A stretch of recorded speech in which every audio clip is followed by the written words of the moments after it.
विनम्र किसान का बेटा था वो दृढ़ता का भंडार। वल्लभ भाई पटेल नाम कहलाता था सरदार। कृषक कार्मिक जनगण से था उसको प्यार अपार। अखिल देश ने उसे रहनुमा किया था स्वीकार। गांधी बाबू का शिष्य, सत्य अहिंसा का अवतार। किंतु एक भारत करने को धर लेता हथियार। लौह पुरुष संबोधन था वो लोहे की दीवार। तेज पुंज तुम, शक्ति पीठ तुम, बल का सागर अपरंपार। ऋणी देश का कमर कमल तुम स्वीकारो सरदार।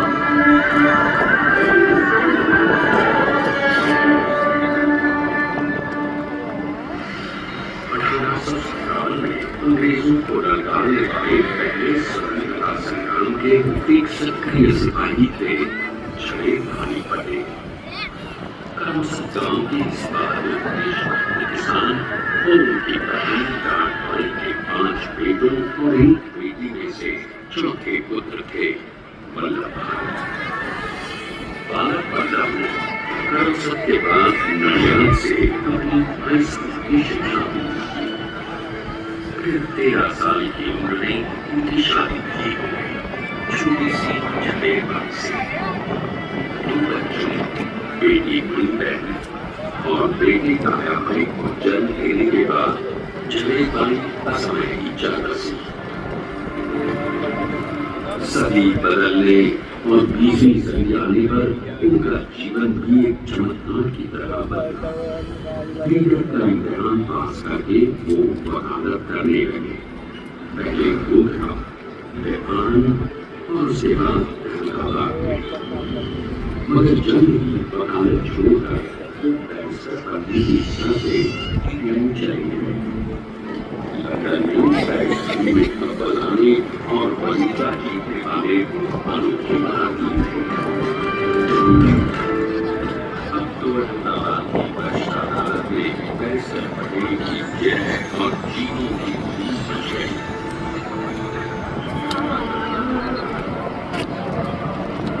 तभी एक युग पुरुष ने वल्लभ भाई के जीवन की धारा ही बदल दक्षिण अफ्रीका में सत्याग्रह के अहिंसक अस्त्र से पूरे शास्त्री को सबक सिखाकर भारत वापस आए बैरिस्टर मोहनदास करमचंद गांधी से मिलकर वल्लभ भाई ने अपने कुछ वर्षों से सीखे विदेशी व्यवहार और संस्कार हमेशा के लिए त्याग किए और हम वो अपने खेड़ा के किसानों को हक दिलाने के लिए बापू के साथ आंदोलन में कूद पड़े। अब उनके पैरों में जूते नहीं, गांवों की धूल थी। हृदय में भारत भूमि की शस्यशामला धरती। मन में थे गांधी और मस्तिष्क में एक नए स्वतंत्र भारत का सपना।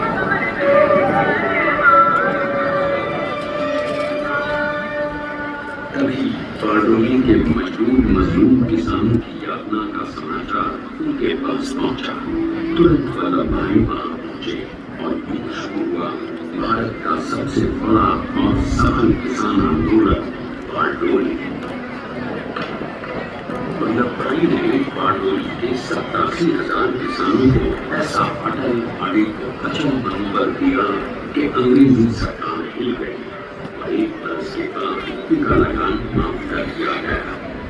अब तो पूरे देश में लोग वल्लभ भाई के नाम की तस्वीर होने लगे। स्वयं महात्मा गांधी ने कहा, आप वल्लभ भाई मेरे शिष्य या साथी नहीं, सारे देश के सरकार हैं और देश में गया एक अनोखा सरदार सरदार।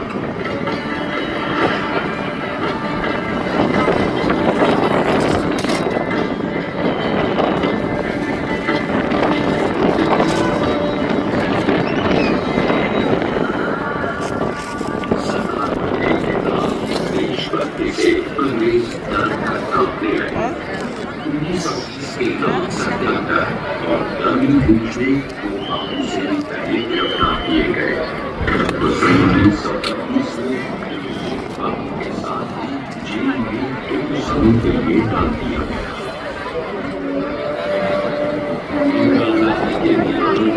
स्वतंत्रता के परमाणु को कौन गिरफ्तार कर पाया?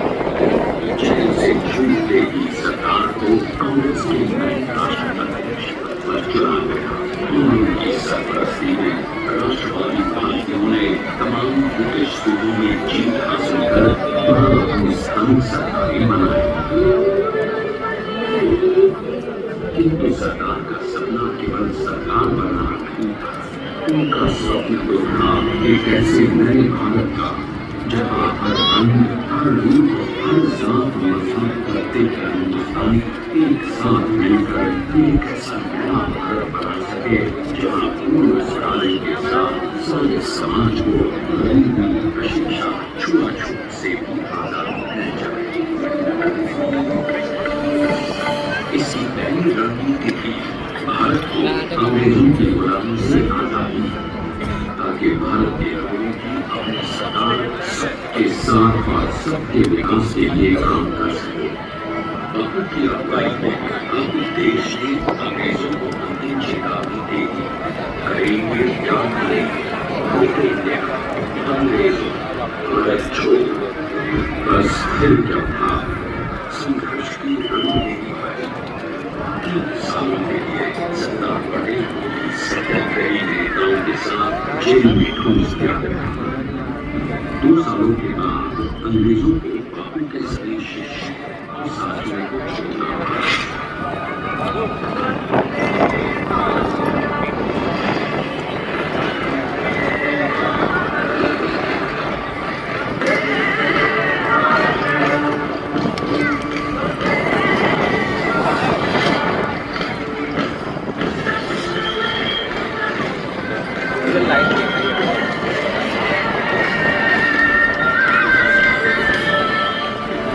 स्वतंत्रता के समय के साथ सरकार पर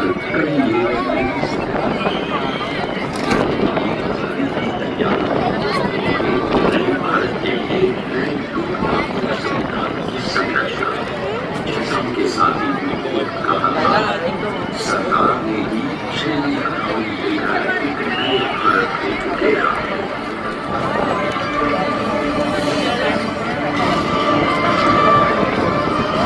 स्वाधीनता की प्राप्त हुई, लेकिन अन्य भारत में होते विभाजनवादी अधिकार को अधिक करना था। जब देश को धन होने का होने लगा, तो सरकार ने निर्भय होकर खुद अपनी केंद्र सरकार और साथियों को भी चुनौती दे दी। जम्मू कश्मीर को बचाने के लिए सारे देश का आकाश बंद से भर गया।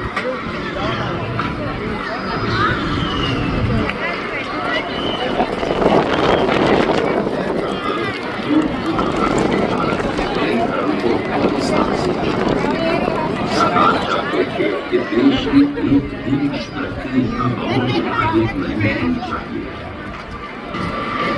नए भारत को एक करने के लिए समझा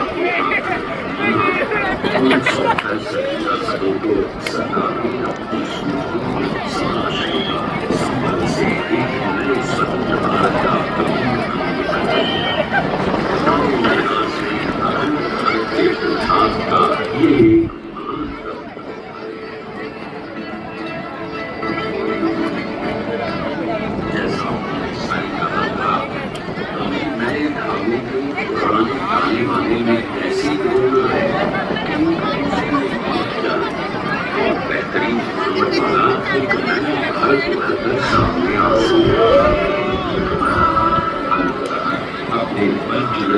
संकल्प से एक नया विशाल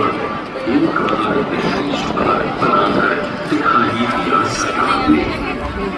संसार की सबसे बड़े प्रजातंत्र की शक्ति को प्रदान करने के लिए देश ने बनाया है ये समर्थ स्मारक।